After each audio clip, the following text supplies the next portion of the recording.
Imagine, demand and build a world transformed.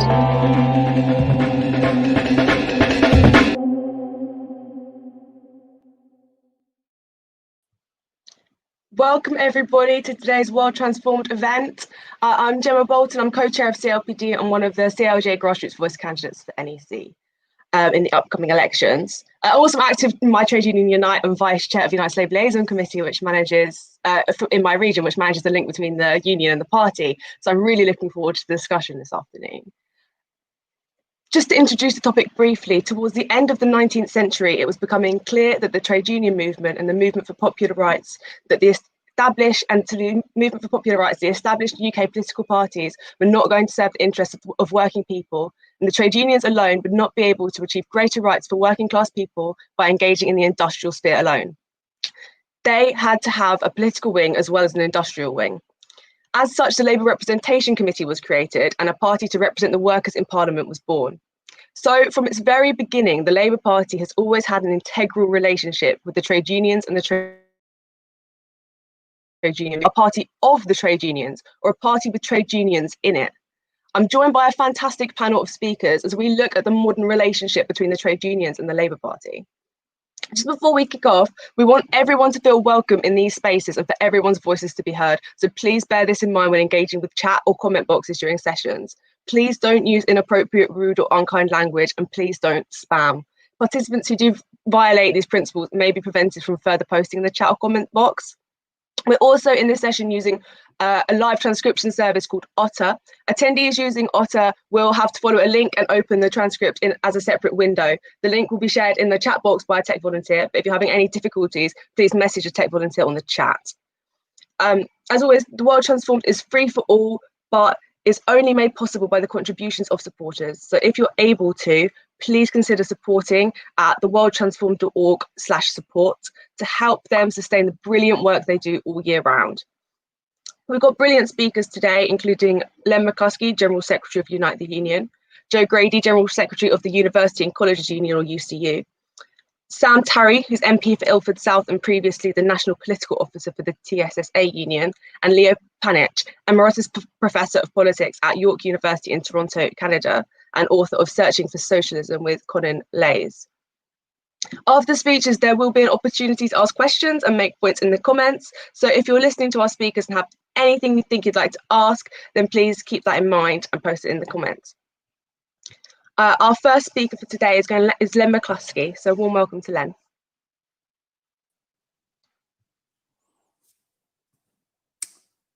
Hi, Gemma.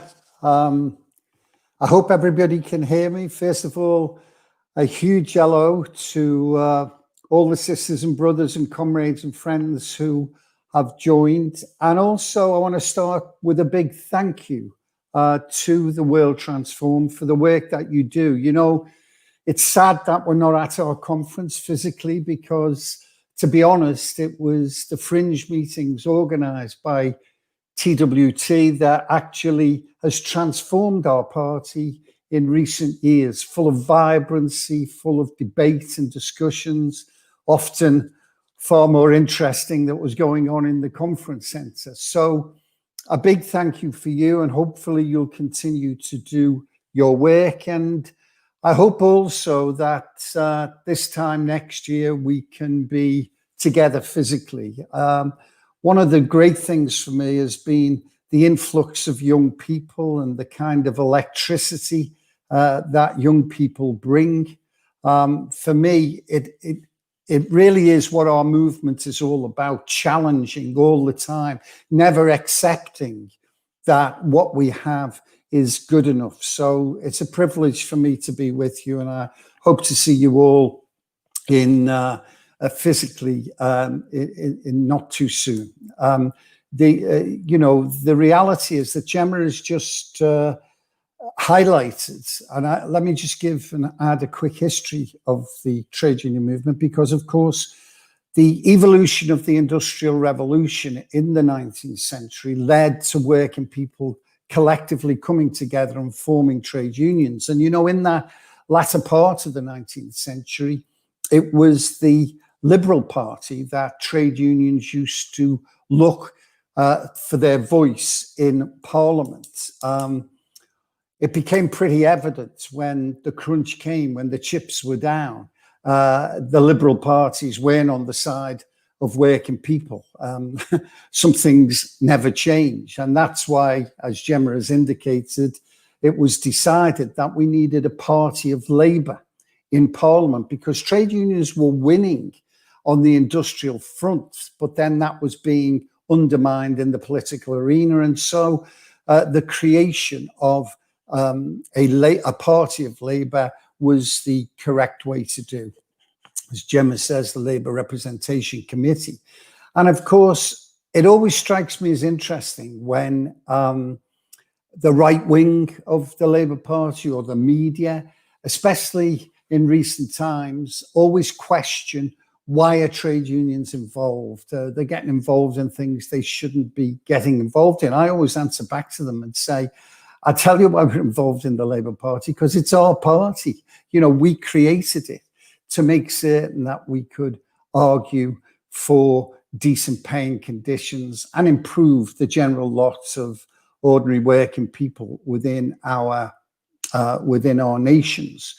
And I think it's important to recognize that trade unions are about coming together. That's the essence of trade unionism: collectivism, solidarity, community spirit. And therefore we have a historic and fundamentally central role to play in British politics. You know, Thatcher was absolutely wrong when she said there's no such a thing as society. I mean, just look at what's happening now with this pandemic and the collective coming together of communities. And of course, trade unions are the largest voluntary organization within our nations. The fact that that's not recorded in any teachings in our schools, trade unions are never mentioned, is an indication of how historically we've always had to fight against the establishment, and indeed the establishment who see us as the defense of working people, and indeed who are there to stop the exploitation of that establishment.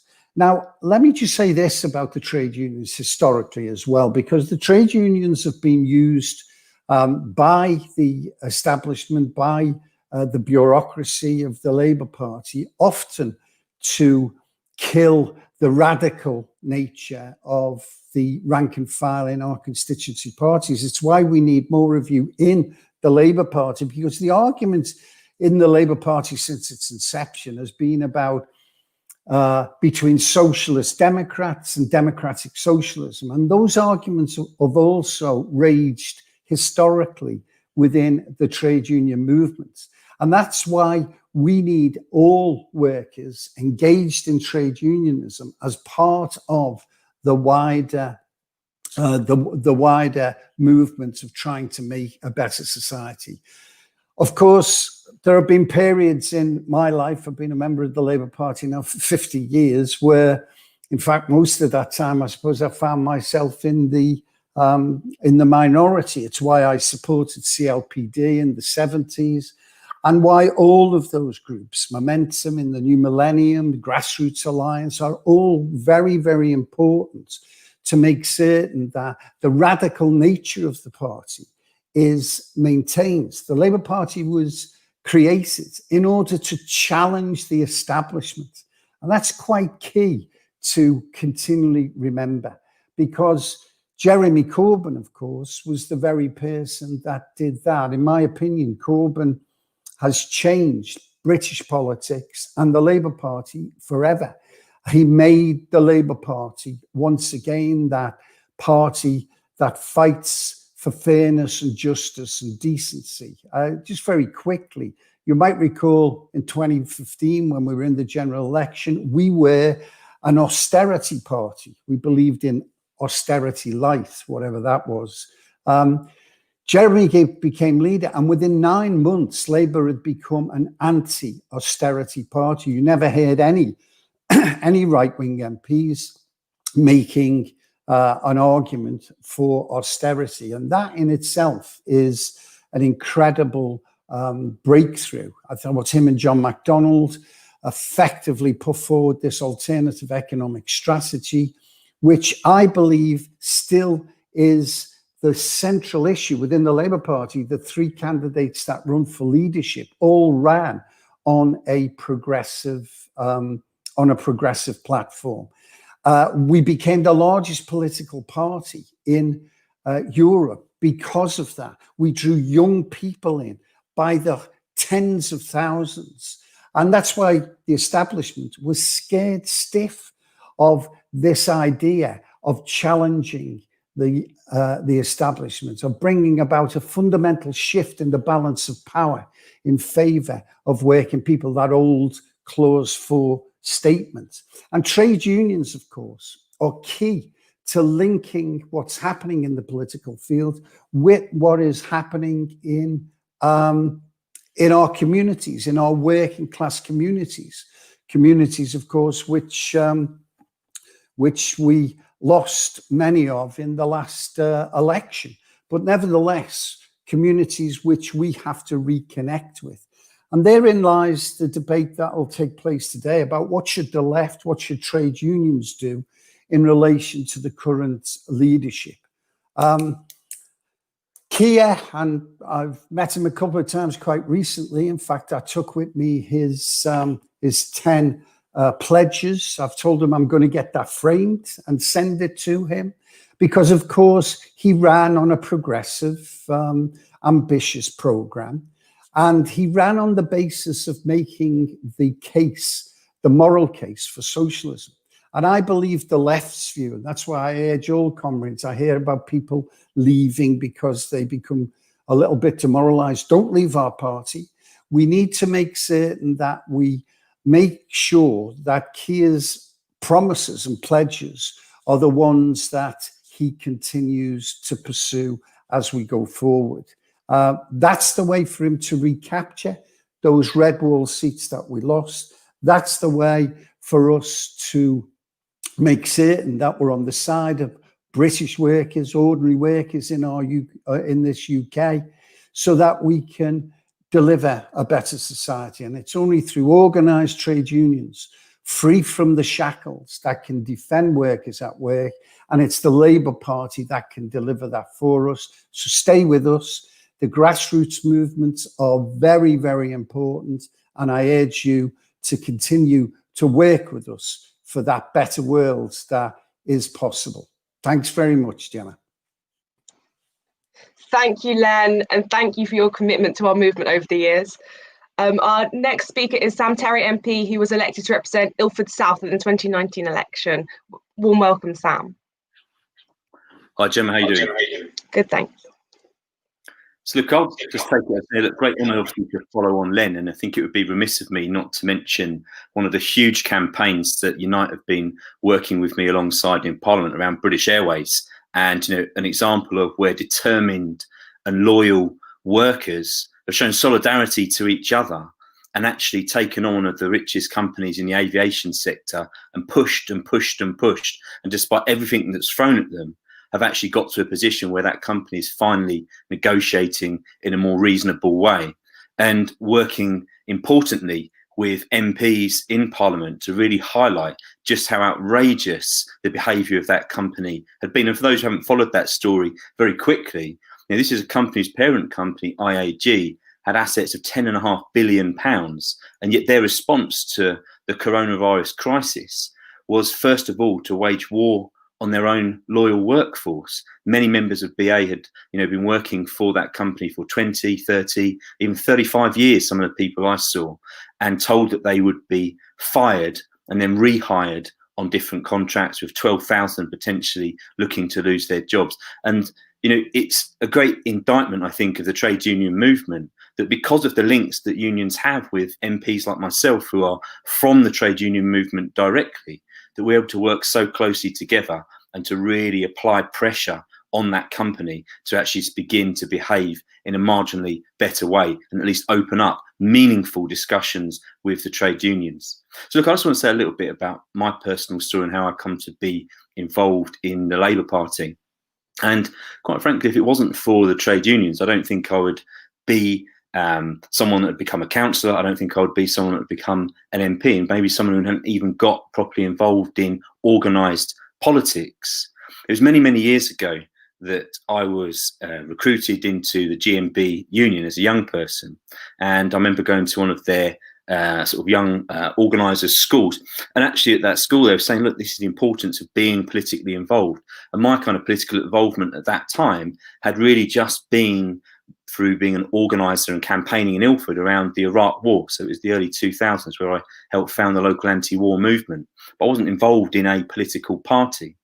But the training that the unions gave me, the kind of understanding of our history, understanding of the achievements that we've made, really made me feel more comfortable to get involved in a political party and to understand that actually in the system that we have, being involved and the involvement of the unions means that there is something particular and unique about the DNA of the Labour Party, because as Len said, it really is a party that is born of the trade union movement, and throughout every level, from your local party branch and CLP through to the very top of the leadership, where in fact actually I think one of the greatest testaments in recent years is someone who's come all the way from being a care worker through to being leader of the Labour Party. And quite frankly, that is to me, that says to me that the strength of our trade union movement is really demonstrated. And when Angelina gave her speech this morning, I think there would have been a lot of working class women, a lot of people who've always been told they're not good enough, actually realising that through the trade union movement, they are the place that working people have always been lifted up, always been fought for, and always actually organised for real victories. So look, I just want to talk a little bit about the importance of trade unions, because you know, I spent many years working for TSA, best part of a decade before becoming an MP. And, you know, in that role, one of the things I often had to do is to work within the structures of the Labour Party, running training programmes so that our industrial reps could actually think about standing to be politically active. We had training programmes to help people become councillors. We had training programmes in conjunction with the other 12 sister unions across the Labour Party to actually help people become MPs, or at least think about standing to be candidates. Because ultimately, we know that one of the reasons that when Boris stands there at the dispatch box and just looks so utterly out of touch, it's because he hasn't walked in the shoes of ordinary people. He hasn't done a day's work at Sainsbury's like I had when I was a kid. He hasn't worked in a care home. He's had everything given to him on a plate throughout his whole life. And I think this is the difference between our party and the Tory party, is that we are genuinely a party that represents every level of society and gives people the chance to progress through those ranks. And if it wasn't for the trade union movement being the backbone of that, it would be, in my view, just another Liberal Democrat party. And so one of the things I often had to deal with as a trade union officer was our relationship with the Labour Party. And I think one of the things I'd really like to get across to the audience of World Transformed today is to just that understanding that our party is actually a federal party, that it's made up not just of members in CLPs, but the members of many union branches across the country from the affiliated unions. And that ability to link into the lives and the fights and the battles of literally millions and millions of working class people across this country is unique. There are not even that many parties across the rest of Europe who have such a direct link, where trade unions are literally woven into the fabric of our party. And I think that one of the things we need to do, not just to ensure that the leadership of the Labour Party stick to the progressive policies that they've promised, but is actually for us to be more involved with the trade unions at every single level. We've seen over the last 6 months the disastrous impact of the corona crisis. We've also seen trade unions come into their own, where the trade union movement has grown. I think we're up by 91,000 members in this last year.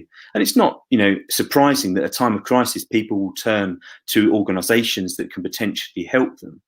But the task ahead of us given that so many hundreds of thousands of trade union members are already or will be potentially, facing redundancy, is to use that involvement in the party at every level, at a local level, to be speaking to our trade union branches and talking to them about the campaigns that they are running, so that there's not a difference. It's not a Labour campaign and a trade union campaign. It's our campaigning together as a movement. And I remember some of the things that the communication workers, the CW, have done around saving post offices, a campaign that so many Labour people and Labour councillors got involved in, that ultimately actually did have a really positive impact in pushing back against the rapacious nature of Royal Mail, and potentially a fight that still may yet need to be fought again.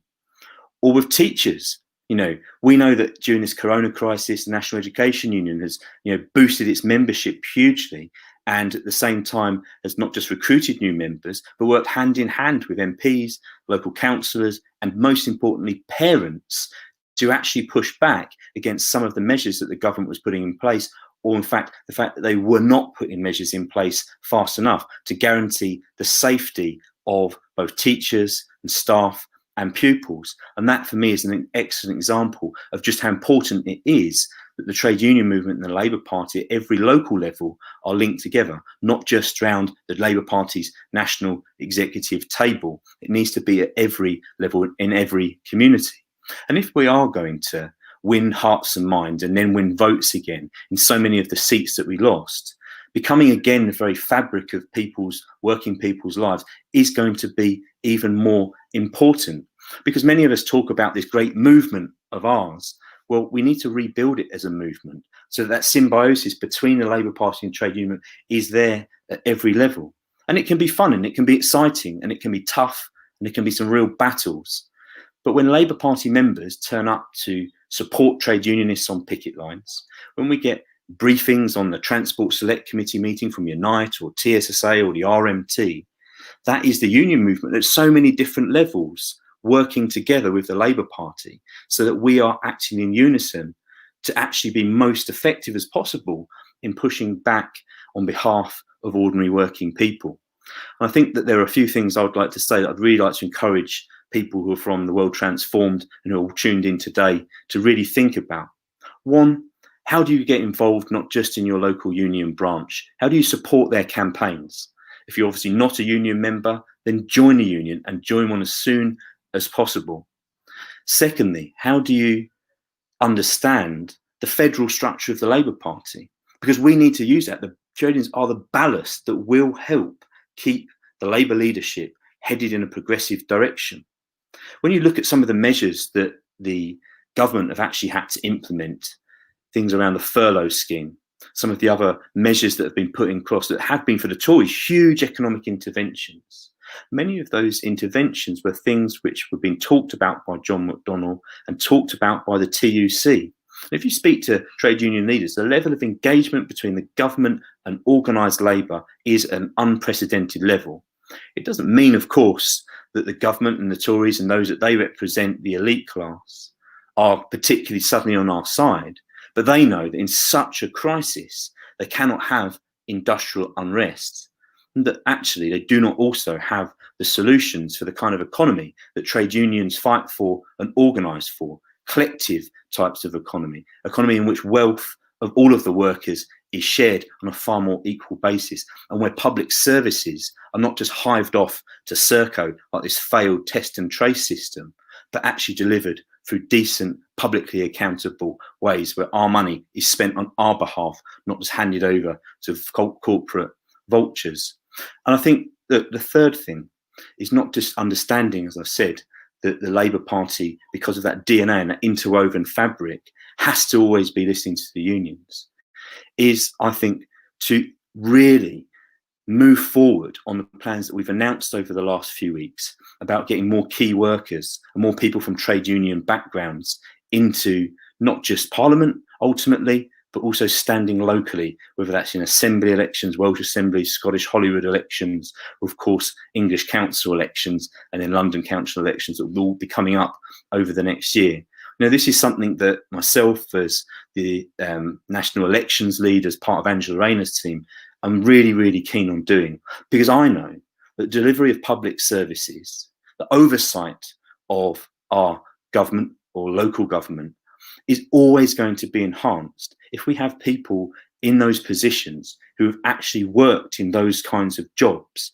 And so for people who are out there, who are nurses, who are bin men, people that are train drivers, people that are bus drivers, folk that are teachers, we need people from every working background to be seriously considering stepping up and actually representing not just your colleagues in your workplace, but representing your community as a councillor and potentially, hopefully, as an MP. And we will be providing the support, the training.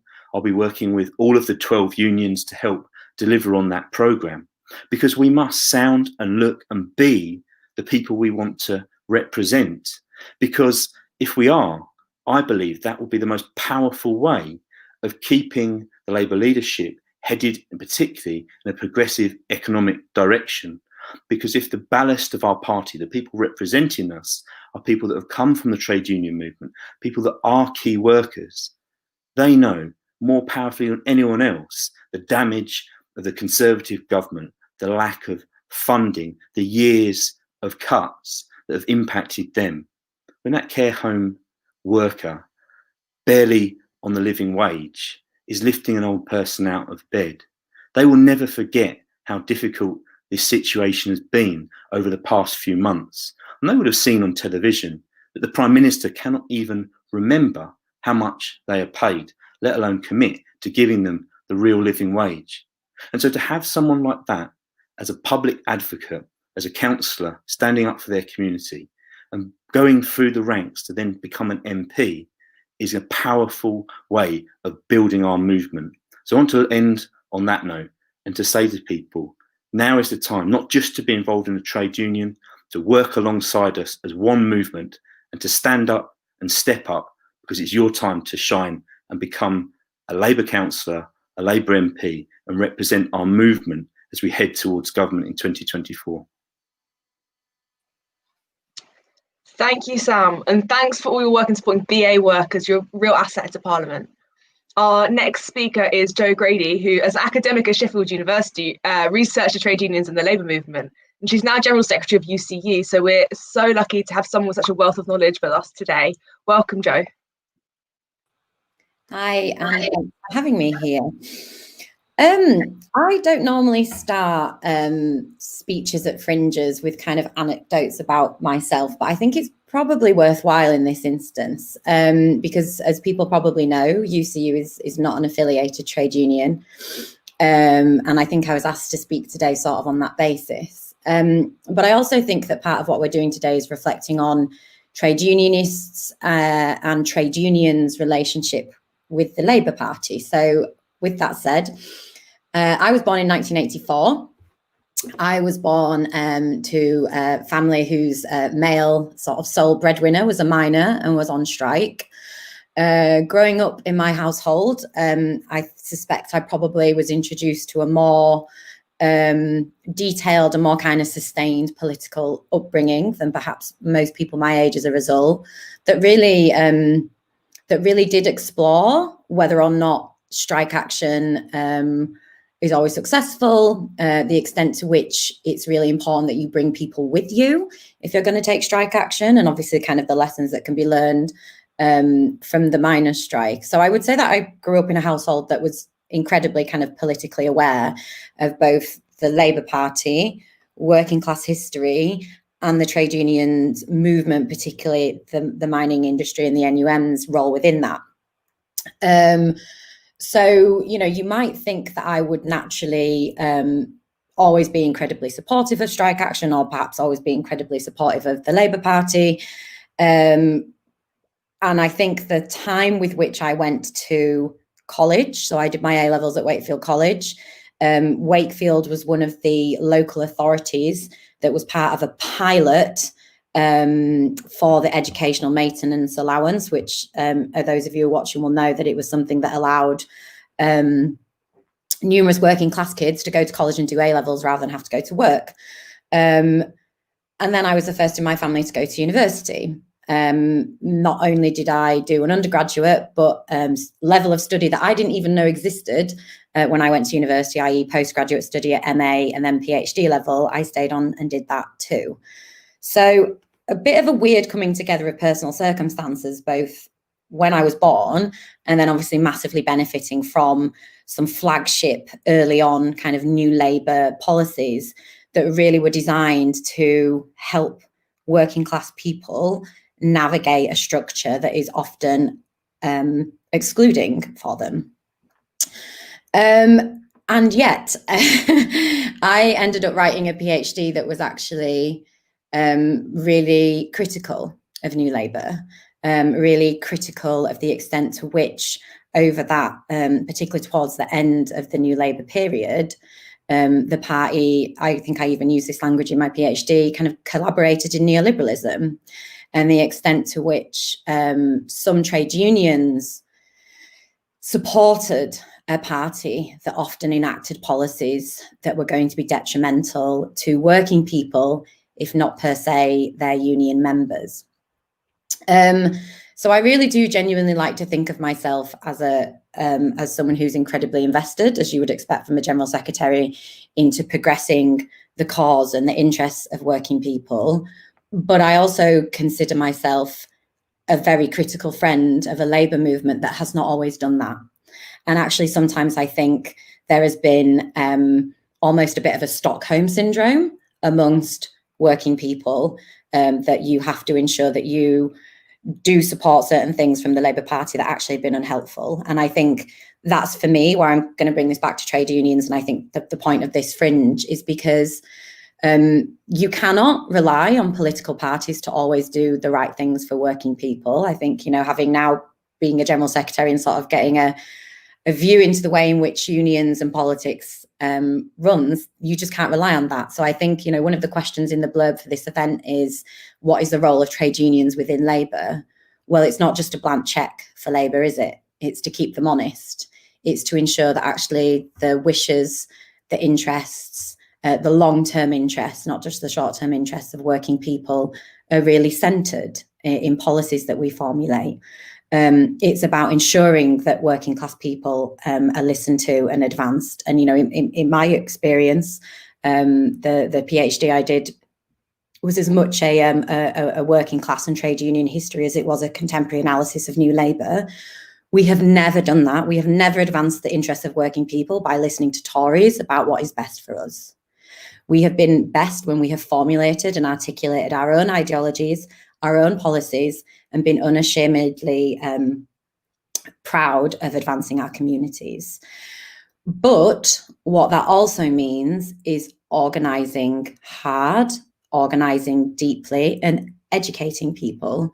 And that, you know, doesn't mean that we just sort of accept that our thing is happening, or the sort of popular way of understanding something is the way in which we have to behave. And I think immigration, anti-racism campaigning, anti-trans issues, and being advocates and allies for trans people, it is our role, and it's always been the role of trade unions to campaign and educate. Trade unions have never accepted that, you know, there may be bigoted views within their memberships and that they should acquiesce to them. Trade unions have always been in communities, spaces where we educate each other. And that is what I think is key about bringing people into trade unions, but keeping them in, is that actually there's a space and a role and a voice. And if that involves having a political kind of architecture to it, such as the Labour Party, then there is a clear way that your engagement with that political party actually helps advance the interests of the groups of people that you are representing. And I think that that's what makes this particular moment and Labour and our role together particularly interesting. So, you know, another one of the questions of this event was how the union link has shaped the development of both Labour and unions. And I think that in this moment, some of you will have seen UCU's campaigning around all the educational workers that we represent, from prisons, adult ed, FE and HE. We're incredibly concerned that this government is formulating non-data driven measures and guidance contradictory guidance and measures, and ultimately guidance and measures that are going to be dangerous, that are going to lead to at least needless illness, potentially needless deaths, and again will lead to the scapegoating of certain individuals. From universities' perspectives, we're already seeing them trying to scapegoat students, even though we know sending students back to university towns where there isn't a track and trace is going to be a recipe for disaster. So I do think the role of unions, and this is definitely how I see myself, is to unapologetically represent their members and their sectors. We know them better than anyone else, particularly for a GS like me who's come from the sector. To be really clear and articulate and, as far as we can, data-driven in what we're putting forward. But also, I think, to put forward bold visions. Arundhati Roy recently said that the pandemic is a portal and that we should be talking about what we want to see when we come through the pandemic. And as I say, I don't think any working class interest has ever been advanced by trying to ameliorate the very worst of what Tories tell us we can expect. So what I really want to see is a union movement that helps inform a bolder vision from Labour about what we can achieve, what we can deserve. I think our partnership within that is to be the people on the ground, bringing people into the movement, educating them, holding the line, allowing people to know that they can get better, that they deserve better. And I really see it in that kind of symbiotic way, really. But, I can't kind of campaign honestly on the ground for a political party that doesn't, on a national level, give up the goods and actually give me something when I'm on the ground to sort of say to people, this is what you need to believe in. This is what you need to trust in. These are the people going to help us deliver on our industrial and other kind of organising demands. And I think that's the real clincher for me, really, in terms of how the relationship works, how it will work going forward, and how unions really need to relate to the Labour Party. Because I think, from my own political and academic background, nobody's interests are advanced by simply pinning all our hopes on stuff turning out good in the end. And that's kind of the two-way relationship, I guess. So I'll finish there. Thanks. Thanks so much, Jo. Couldn't agree more. And solidarity to all your members being put at risk due to this government. Thanks. Our next speaker is Leo Panich. He's author of Searching for Socialism and also The End of Parliamentary Socialism, which outlines the struggle for party democracy and the relationship between the party and the unions throughout the latter parts of the 20th century. He's also Emeritus Professor of Politics at York University in Toronto, and it's very early in Toronto, so extra thanks to Leo for joining us today. Welcome. Thank you very much, Gemma. It's really great to be here. The last time I was on a panel with Len McCluskey was at last year's party conference in Brighton. It was not a TWT panel, but a joint Unite and Young Labour panel, and there were over 200 young people in the hall. And Len electrified the young people crowd by turning on them and saying, "Are you leavers, are you remainers, or are you socialists?" And they all rose as one and applauded. And that is so important because that was put on the agenda by Jeremy coming to the leadership of the Labour Party. It was done in a way that was, if I may use this term, ass backwards.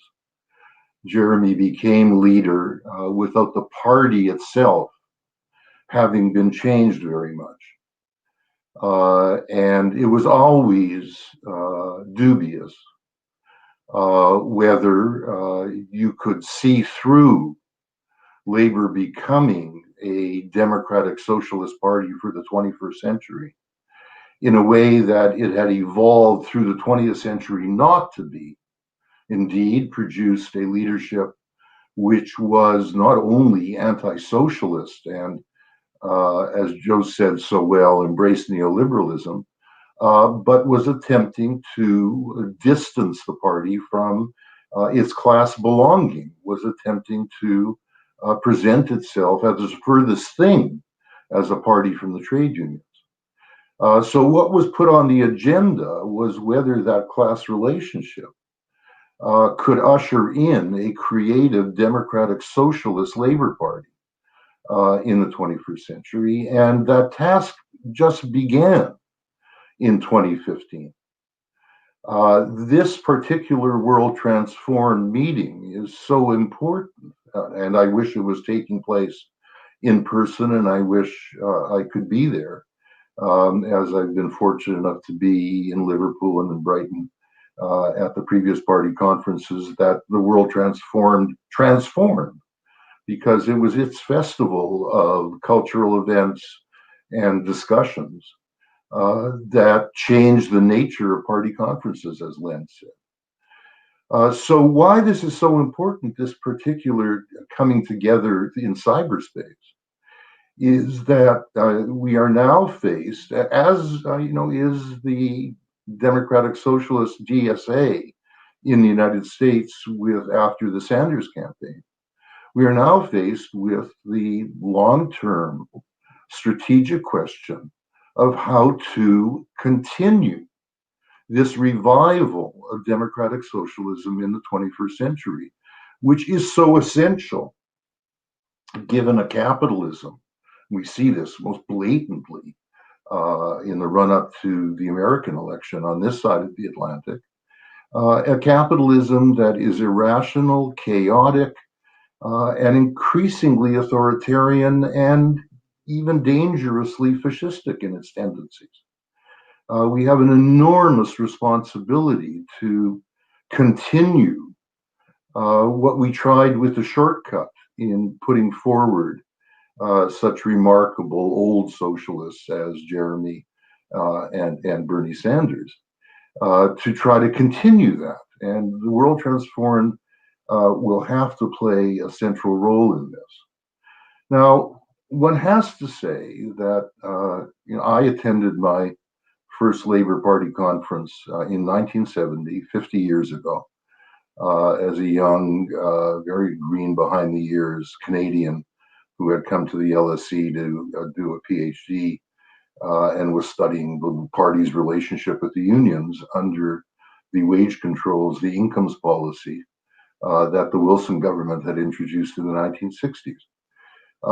And it was at that conference that the enormous resentment at the way in which class struggle was now taking place inside the Labour Party under a Labour government after they were defeated in 1970, that gave rise to what the Bennite movement, Tony Benn's leadership of the attempt to transform the Labour Party, and support from that coming from left-wing trade unionists, especially in Unite's predecessor, the Transport and General Workers under Jack Jones. It has to be said that the relationship between the unions and the party really was, in its operative sense, for most of the 20th century, a relationship whereby the trade union leadership were the Praetorian Guard for a parliamentary leadership which was not socialist, which made a decision at various points in time, not only in the 1950s, even in the 1930s, and you saw that, of course, with the split in the Labour Party under MacDonald, had made a decision that the party was not a socialist party. It not only was not promoting class struggle, the Labour Party had always been more oriented to class harmony than class struggle, but it was not a socialist party. And the union leadership was the Praetorian Guard in protecting the party leadership against the great many people who were socialists always in the Labour Party. That began to change in the 1970s with the union support for the Bennite movement, for the CLPD, etc. But the hope on the most part, on the part of even people like Jones, was that the Labour Party leadership would listen more to the trade union leadership, and be more progressive as a result, and more union supportive as a result. A secondary concern of theirs was to actually change, to democratize, to transform the Labour Party into an active mobilizer, an active educator of the changing working class. So it too was in its communities not only a class community, but one that turned the values of the labor movement into a movement for democratic socialism, for attempting to transcend this exploitative and irrational capitalist system.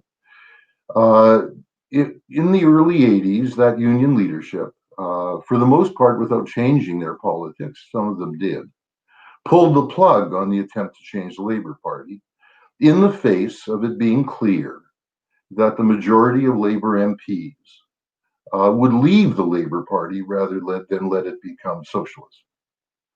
And as always, the left took the unity of the party on its own shoulders. That not only led to Kinnock, it eventually led to Blair and New Labour, and not only the attempt to marginalize socialists like Jeremy in the parliamentary party, but to distance the Labour Party from the trade union. Before the end of Blair's first term, that already produced in the union the type of activists coming to the fore that Len described himself as being. And a generation of activists emerged at various leadership levels of the union who were determined to return the Labour Party to being a party of the unions, and more, to being, as far as possible, a mobilizer and educator of the working class to socialist values and socialist activities. That had not gotten very far by the time Jeremy got elected, and he couldn't have gotten elected, not only by the tremendous influx of young activists into the Labour Party, but without that change that had taken place in the union leadership.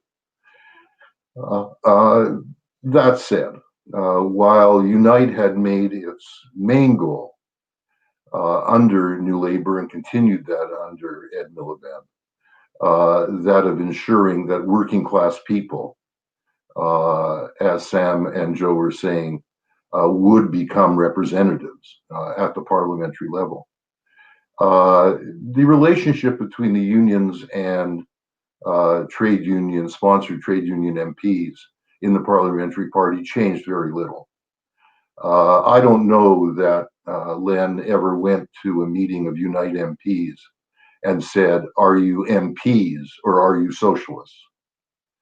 And that relationship needs to be changed. There needs to be some degree of accountability to the class, not only through the electoral process every 4 years or so.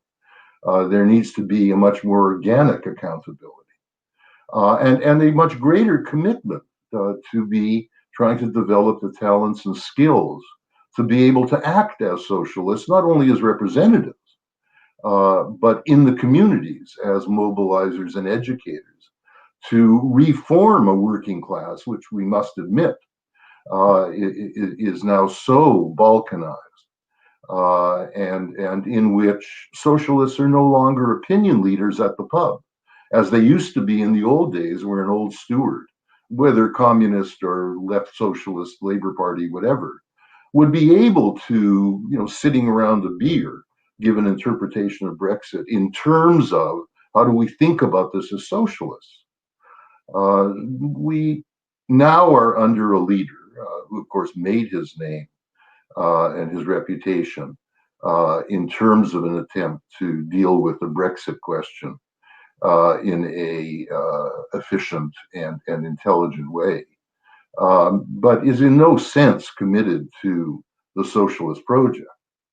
And the question now becomes whether the relationship with working class representatives who are in Parliament will turn back to the conventional one now that we have a conventional leader of the Labour Party, who of course wants to manage capitalism in a more humane and a more efficient manner than Boris or any of his ilk would, but is no more than that.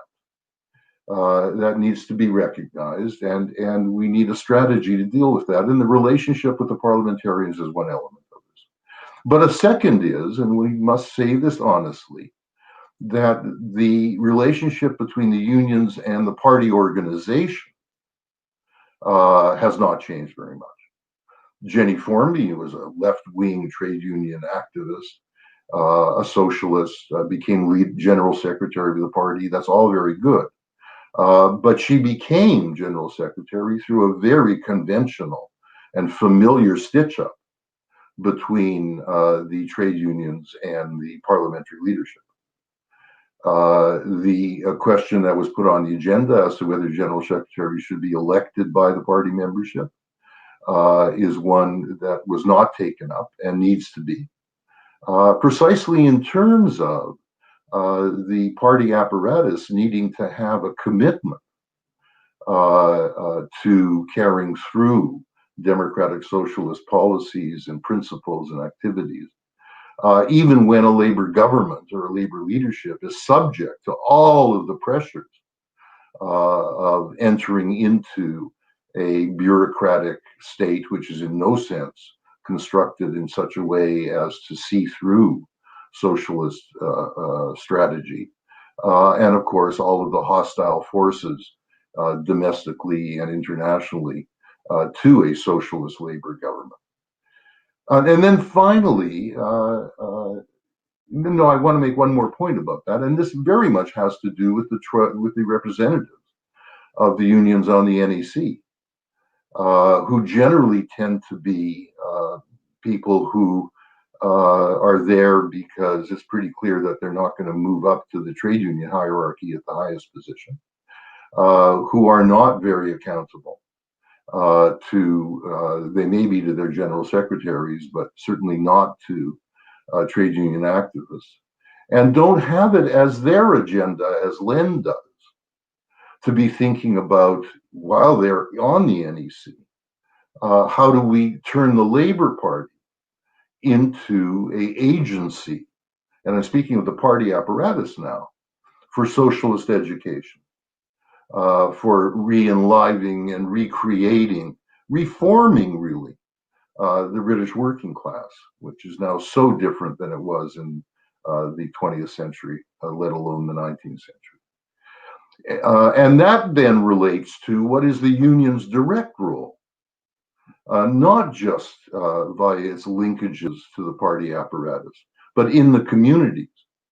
What is its direct role to carrying through the agenda that Len was setting when he said to young Labour, are you Leavers, are you Remainers, or are you Socialists?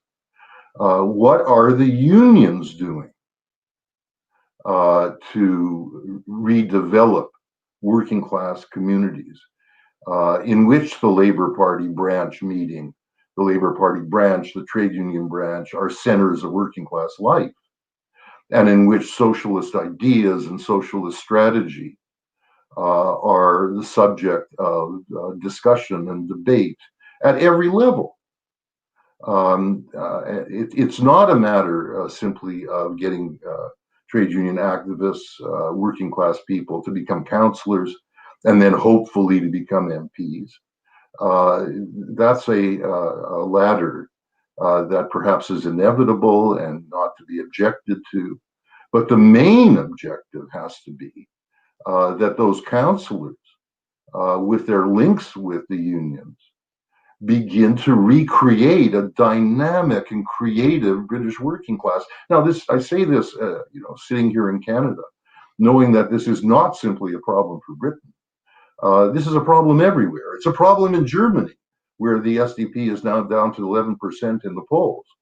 It's a problem for Sweden, where a neo-fascistic right-wing party is getting many working class votes among people who voted for the Workers' Party in Sweden their whole lives. And obviously, it's a problem in the United States, as we know so horrifically. So it's a general problem, but it's a crucial one.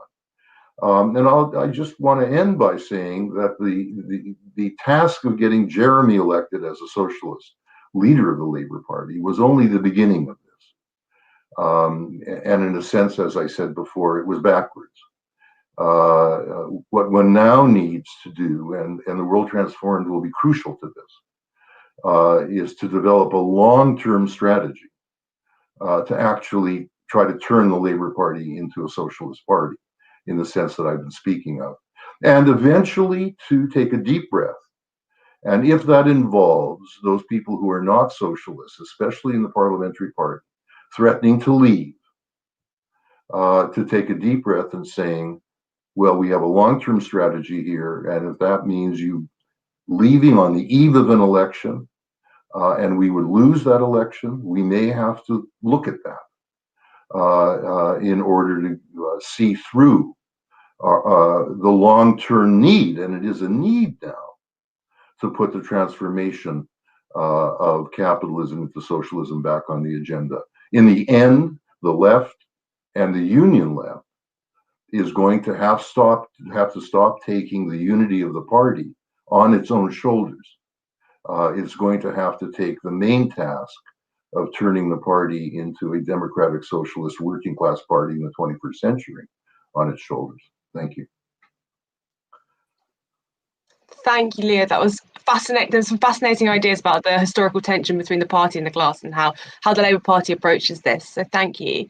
I'm going to ask now if any of our panelists would like to come back on any of the points that were made by other comrades in the discussion, and then I'll take it to some questions. Len?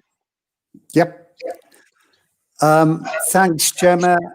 It's always fascinating to listen to Leo, and it's good to see him again. And of course, he raises a number of issues, and I just wanted to pick up some of those issues because I think one of the questions that's come in from Charlie Clark is the tensions that have grown up in the last few years. We've seen it at conference between the CLP delegates and the trade unions. How do we deal with that? Well, we have to, because one thing's for certain, the points that Leo was making is trade union leaders, trade unions and trade union general secretaries.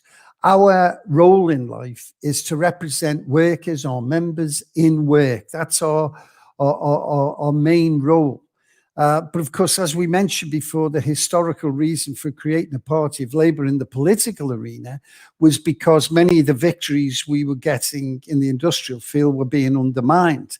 And so the tensions that exist, and Leo's absolutely right, the trade union leaders for a long, long time, even some on the left, were seen as people who would support the Labour bureaucracy against the radical developments. Remember, the trade unions had 90% of the conference vote at one stage in the 80s. It's still 50%. And I used to be at those conferences and seeing CLP delegates getting angry that they wanted to move a more progressive line only to be stopped by a trade union bloc vote. Now, things have improved. And so my answer to Charlie is that we still have to argue for more democracy within the party. Leo talks about the election of the general secretary. Well, why not? We elect our leader of the party. Why not elect the general secretary of the party? This all leads to this wonderful word about accountability. And it is the accountability to advance our class, to advance our vision of a better society that we all should be working about. That's why I was asking to make certain that you join in become a member of a trade union, because in those trade unions are the same tensions and arguments that take place between right wing and left wing. And of course, the linkage, I'm glad Sam Tarry mentioned British Airways. It gives me an opportunity to thank Sam. He's been doing a fantastic job of work in Parliament, in the political arena, with a parliamentary voice, to expose one of our blue chip companies who had adopted this incredibly immoral position of firing all of their staff, 40,000 staff fired, only to be rehired. Now, fortunately, Unite has pushed back on that. We've fought that, and they've had to take a step back. And that really links me to what I want to say to Leo's contribution. It is about fighting. Fighting is the key word here. Trade unions fight in the workplace. We join to fight in the political arena, and the left need to unite. All of the different elements of the left. We're really good on the left, falling out with each other and pointing out the differences we have. But we have to find common ground to continue to fight. That is the key. The structures of the party are very important. Jeremy gets elected as our leader massively, has an incredible impact in the country. And yet the bureaucracy of the party, the general secretary at the time, his senior people at the time, we see now from the leaked documents, were effectively working against him. And therefore capturing, if you like, for a democratic party, the structures of the party is important. The NEC, as you know, have just passed a motion about single transferable votes. Now, the reason for that, there wasn't a proper debate on the democracy of it all, because I'm open to debating things. I've always been against the status quo. Even if the status quo is good, I always take the view, well, it can be better. But there was no debate because there was a belief by the bureaucracy in the party that STV would give them a better chance of winning NEC seats. So those battles and tensions continue all the time. And it's why it's so essential that the rank and file, the grassroots alliance, it's so essential that you keep active and you keep shaking the cage. My union, of course, was totally supportive of Jeremy Corbyn, and, you know, finance is important. And so, of course, we make finance available. We make finance available. Leo asked a great question. Do I meet with Unite MPs and ask them, are they socialists? I do meet with Unite MPs, Leo, and we have over 100. And there's some interesting debates and discussions that we've had. But what we have been doing in recent times is obviously taking a more focused look at some of those MPs, because there's only a limited amount of money to be used, and we want to make certain that we are promoting the causes of socialism. It's why, as I mentioned before, I've been a member of CLPD since the 70s. I'm a big fan of Momentum, of the TWT, and indeed all those other groups who seek the same vision. So fighting is absolutely important, and democratizing our party more is essential. And we will get there. And Charlie's point about tensions, and I'll finish on this, is we need to understand each other better. In particular, the CLPs, lots of CLP delegates, young delegates, who don't really understand how trade unions operate. I'd ask you to try to learn more about that. Go on the websites and join a union. Get actively involved. My union, for example, welcomes everybody, and including those who are not in work. Anyone from the age of 16 to 116 can join our family to be part of this collective voice, not only in the workplace, but in the communities. And that's why I created, we're the only union that has community members, because it was always my view that whilst we fight within the workplace for better pay and better conditions, my members go back into their communities and their neighbours are suffering because of the attacks of austerity and other attacks levelled against them. And therefore, I wanted to say in our communities, come and be part of this collective. I'm very proud of Unite Community, and it is about us trying to understand how trade unions work and linking and liaising, and I hope to do a lot more with the various grassroots movements we've got, so that we can make certain that we're on the same page and we're fighting for the same outcome. Thanks, Gemma. Thanks, Len, and thanks so much to your union's support of our STV Put It to Conference campaign that CLPG carried out recently. We're very grateful for that support. Would any of our other panelists like to come in and say anything about the other contributions that have been made, or shall I ask a few questions from the floor? Okay, I'm gonna. Oh, Sam? Yeah, I was just going to on that question that Charlie Clark answered as well. So as well, Len answered. So I just think it's really important. I mean, I remember being on the conference floor a couple of conferences back, and I think if memory serves me, we were debating about things like open selection and so on. And Manuel Cortez, who was my general secretary at the time, I remember a guy who was obviously a CLP member, super kind of like, you know, enthusiastic and kind of coming up to us and, you know, just shouting at us and just saying, oh, you know, why are you not backing this in exactly the way that we want? And part of the problem we try to explain to them is that, you know, every single trade union has its own conferences, and at their own conferences they decide policy. So we're not there just to represent what we particularly decide on that day. We're there to represent what's been democratically decided by the members of our trade union, and that will be the same for all of the different unions. So I think that part about education that Len has talked about is really, really important. And that's why the political schools that trade unions run, and hopefully the ones that are going to be run for key workers, but these things can also be run jointly with Young Labour. You know, I was the national chair of Young Labour for a few years, and we often used to do things jointly with Unite, GMB, and other unions in terms of running training and education and political schools. Because, you know, there are different types of democracy, and in a federal party, a wide party with different traditions, it's really important to understand that.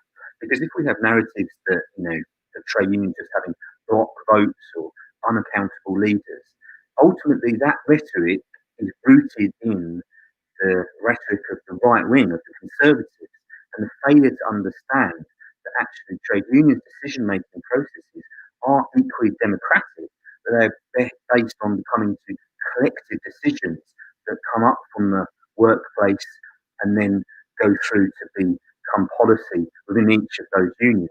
And I think that, you know, one thing I would really point out is that often, particularly on the Labour left, we could maybe learn a little bit in terms of the amount of solidarity that unions show with each other.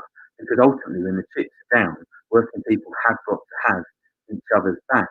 And so one of the things I'm really keen is that, you know, people involved in TWT, Labour Party members across the country, that we get back to running some of those fantastic political schools that take trade union members, take young Labour Party members, give them the education about the history of our movement, about the great victories of our movement that have shaped this country and shaped the world, in fact, and that there are that deeper understanding.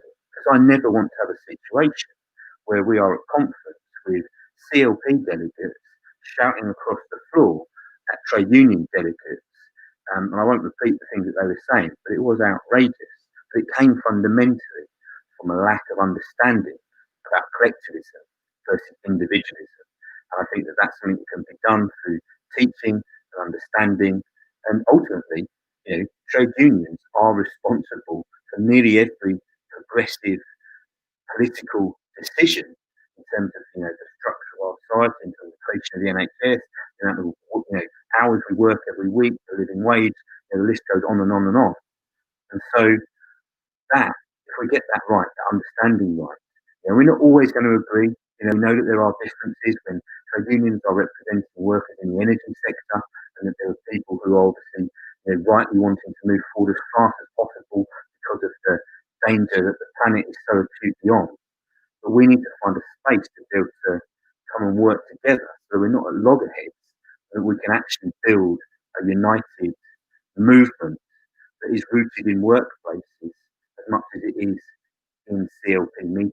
That's incredibly important. I believe that can happen. That's something I'm keen to work on, something I'm keen to work on with TWT. Because I think if we get that right, we can really build on that strength of our movement that Jeremy Corbyn left behind, those 500,000 members, and make it even more powerful, turn it into millions. Thank you, Sam. I'm going to take a question. I've got an interesting question here, which says, unions are naturally defensive as Labour power is weak in the UK. How can we make our unions and the members who make up them more proactive, i.e. campaigning, fighting and bold? Jo, would you like to say anything on this? Yeah, I mean, I think my perspective on all of this is that we won't really get the things we want or deserve in the sectors that we represent if we don't build towards supermajority strikes. We've got a big problem in the UK that density in unions have been low. In UCU, we're currently hosting an organising school with the Rosa Luxemburg Foundation and Jade McAlevey, directly aimed at how we organise and how we increase density. Because I think unions have often been pushed into defensive positions.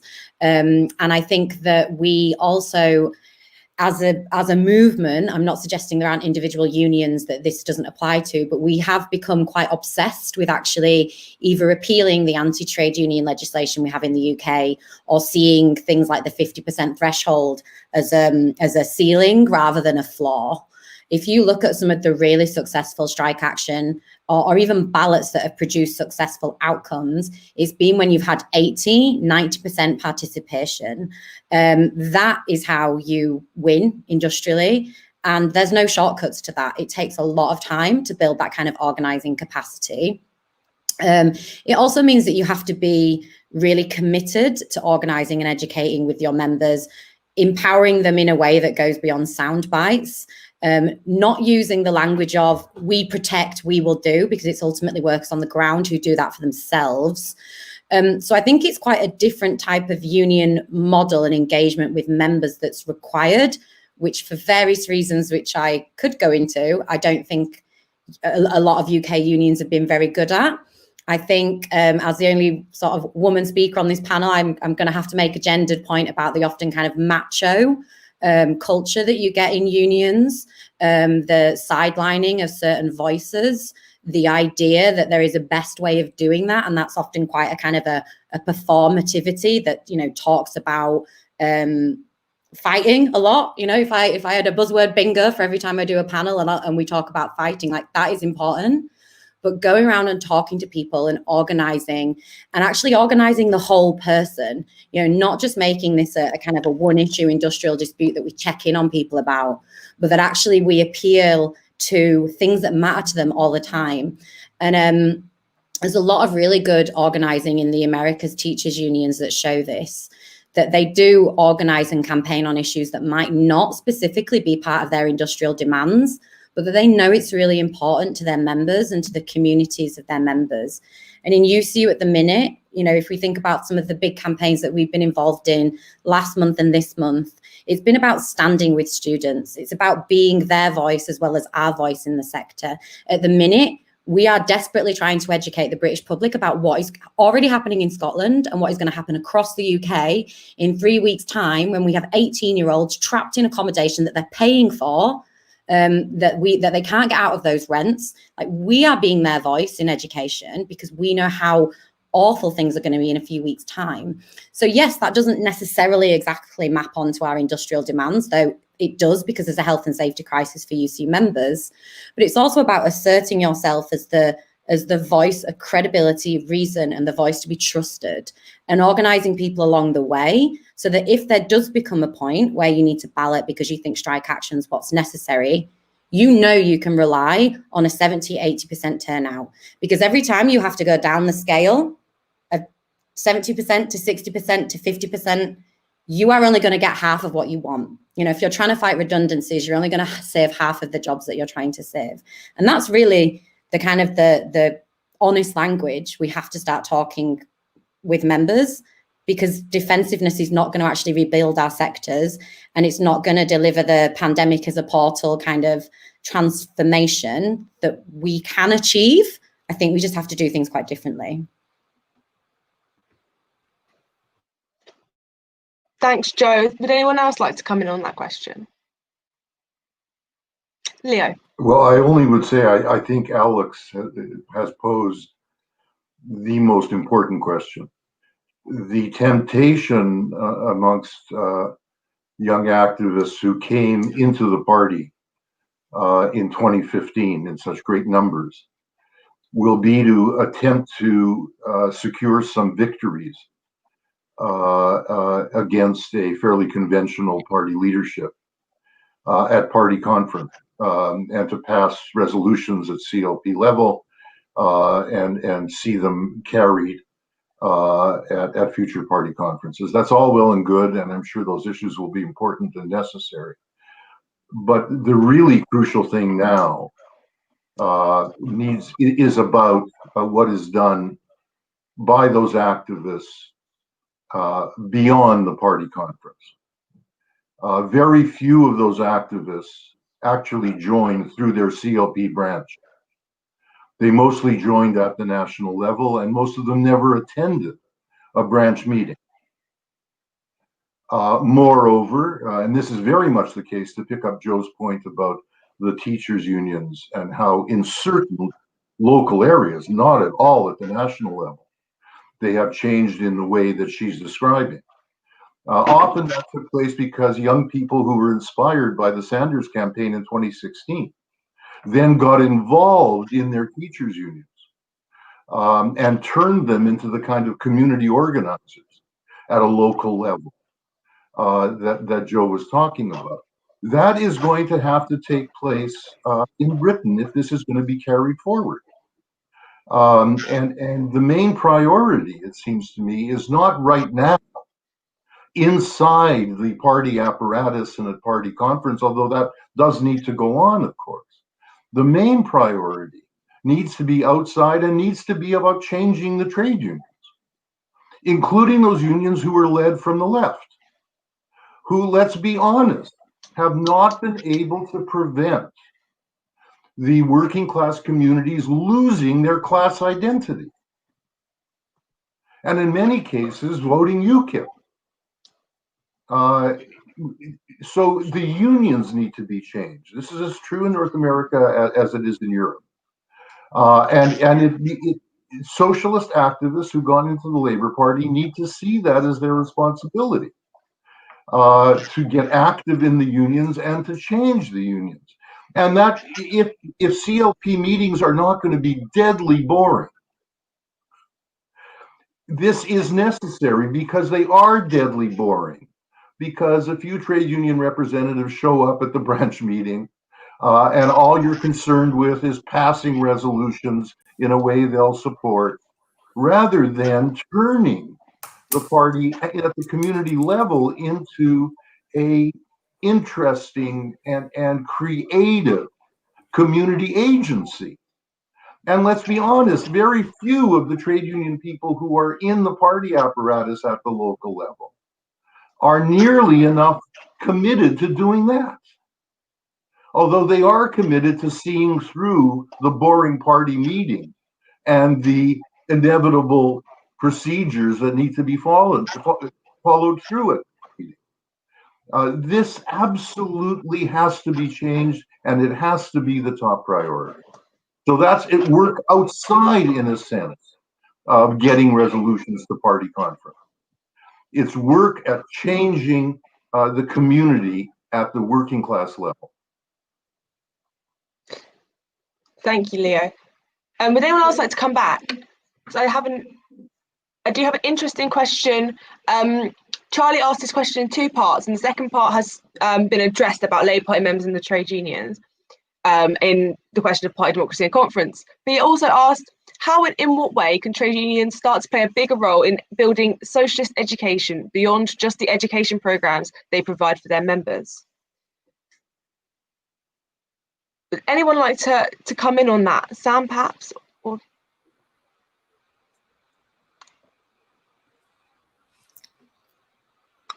I think you're muted. Not like me to be muted. One of the things the trade unions, I think, can easily do, and this is perhaps something that could be explored, through the excellent initiatives around community membership, are a lot of the teaching materials, quite simply, that have been developed for very good, political schools. I mean, some of the political schools I ran, I've got some of the best educationists from the trade union movement to come in, and we had a real programme of not just making those people think about consumer standards, councillors, and maybe even run as MPs, but also help them be better industrial reps as well. I think they had a grounding in the history and understanding of the kind of wider movement.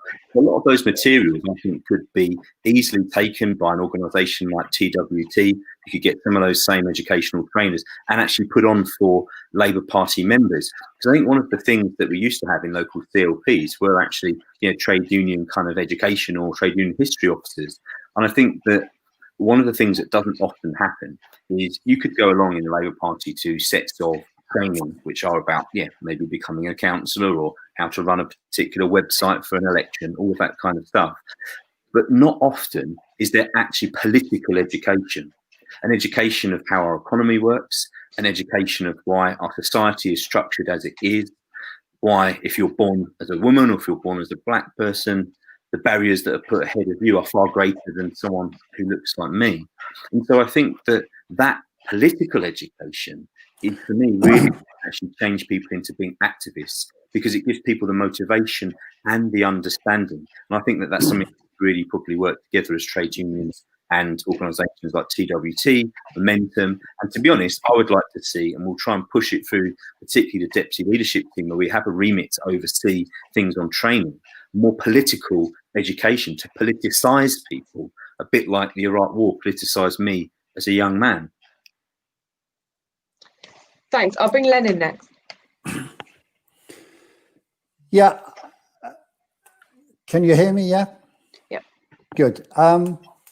Look, Charlie's asked a couple of awkward questions. What can we do in political education other than our members? Of course, it's our members, Charlie, who pay their union dues. That enables us to create finances in order to service them.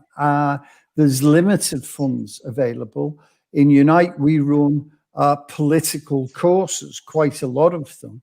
But you're right, only for our members. Now, we do support other areas of political education. I think Sam's touched upon an interesting point about what we should be developing within the Labour Party to see if there's more things that are available to deal with the more intricate issues that surround politics, not just the running of a Labour Party and how the Labour Party works, but indeed the whole political system in which we live.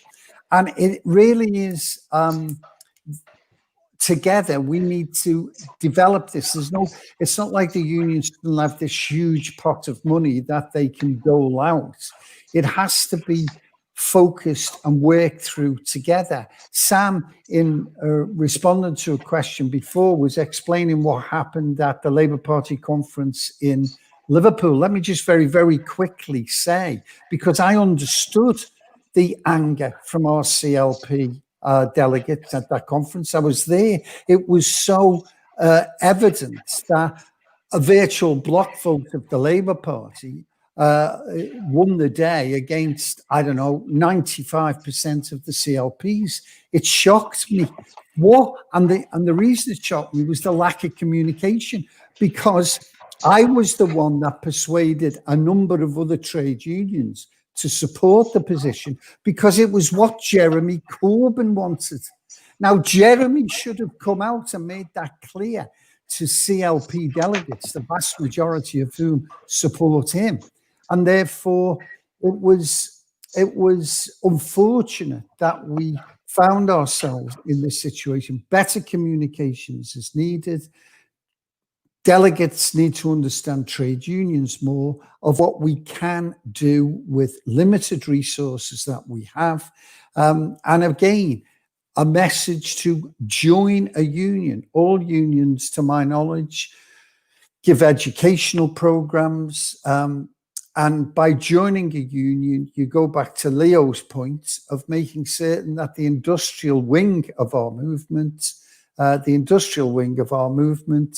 is in tune with the political wing and the political objectives. Yeah, I wanted to say a few things because I think to connect back to what I was saying earlier, and I think riffing off the point that Leo was making about community organising. I mean, I would say from UCU's perspective, we are doing precisely what Charlie calls for, but you have to locate the moments when you're going to be most successful at doing it. So in this past 12 months, UCU, both in further education and higher education, has been involved in industrial action. In further education, Nottingham College took 15 days of strike action. And after those initial 15 days, as a branch, voted to take more. And that was in pursuit of opposing a wholesale, horrific contract change, which would have been a massive downgrading in terms and conditions for those workers. Now, often in education, the customer, if we're to use the sort of language of neoliberalism, is weaponized against the teacher or is weaponized against the staff more broadly in a college or a university. We have not seen this, either it's successfully anyway, either in higher education or further education strikes in the UK in the last 2 years. Students have been on picket lines with the staff. They've been engaged in teach outs. So not necessarily just teaching staff, but other staff in universities who have a particular passion for a subject have delivered education on the picket line to students, to members of the public, to community groups, and have really used their profession and the reason they're withdrawing their labour to speak more broadly to the stakeholders and people in their communities who otherwise might actually be used against them to undermine their collective action.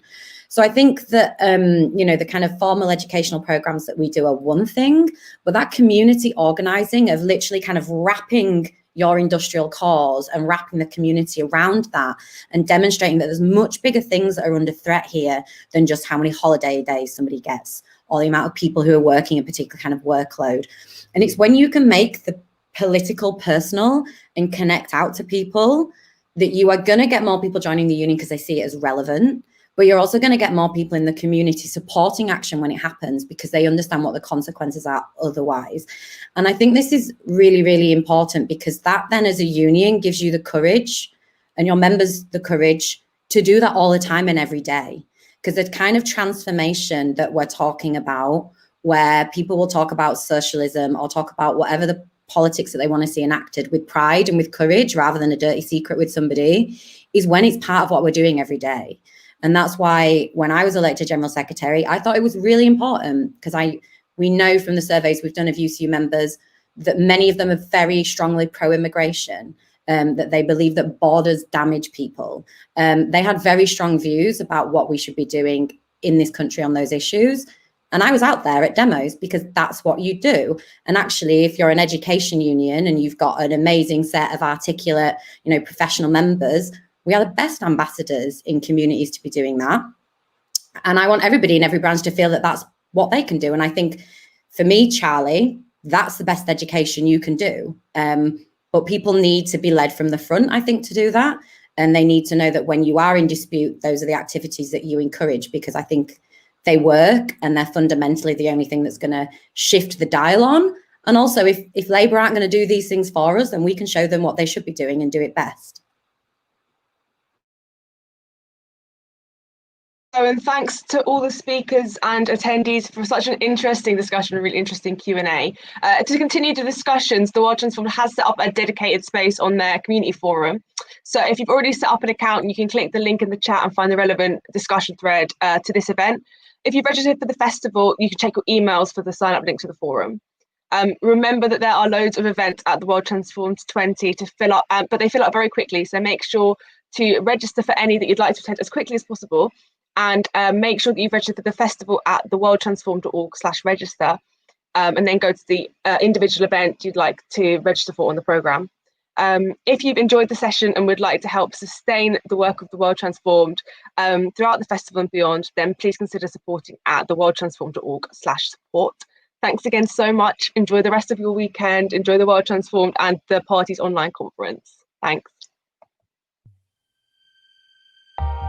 View the full TWT20 program and become a supporter today to help us deliver political education all year round at theworldtransformed.org.